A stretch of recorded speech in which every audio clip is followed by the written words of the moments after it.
In the woods of a peaceful island off the coast of Portland, Maine, the concrete ruins of a massive World War II-era gun battery are hiding in plain sight. I'm Jessica Hester, staff writer at Atlas Obscura, and we're going inside Battery Steele.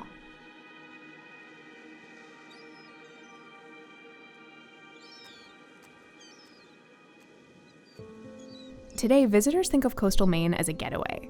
It's a place where I kayaked and ate lobster rolls, but there was a time when the coast was a border that needed defending. In the 1940s, the military thought the war might come to American shores. To defend Casco Bay and its shipyards, the Navy installed nets to capture submarines. Their tools could detect something as small as fish swimming by. The island's Military History Museum has a huge collection of photos showing what it looked like at the time.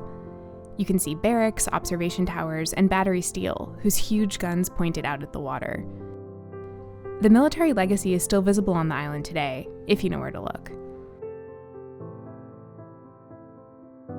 Any explorer can visit Battery Steele, but it takes some work to find it. It was built to be hidden, and it still kind of is. The low concrete building looks both forgotten and a little futuristic. It's overgrown and seems to just kind of rise up out of the earth. I couldn't tell how big it was or exactly where it ended or began, but it's giant.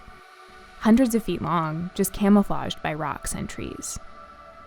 Feeling around in the darkness, it was hard for me to imagine Battery Steele being frantic or crowded.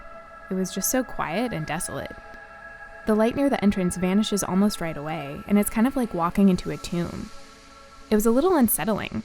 You don't know exactly where you are, there are these far-off sounds of dripping water, and you don't know what your flashlight will find.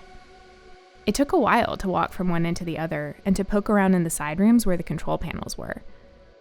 I wondered how long it would have taken to load one of those 60-foot guns with 2,000-pound projectiles. Even if they were never fired at a ship, they looked terrifying. Before the guns were scrapped in 1948, locals sometimes climbed on them, like they were boulders or trees. Today, the walls are marked up with murals and graffiti. Some residents eventually turned old barracks into cottages, and they made them cheerful by painting stuff on the sides like plants and windowsills. A number of other structures burned down, but if you wander around the woods in the middle of the island, you might come across an observation tower peeking just above the tree line. It's easy to imagine climbing up there and keeping watch out toward the horizon.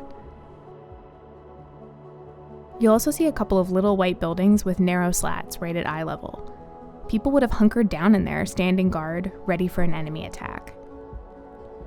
Visitors come because it's beautiful and peaceful, and the water's a big part of that. On the shore, you could go all day without noticing the relics from when people thought it was a dangerous place to be. It's strange to think I could have missed all of it if I hadn't wandered into the woods and gotten a little lost, and I never would have known what I could have found if I just looked a little closer.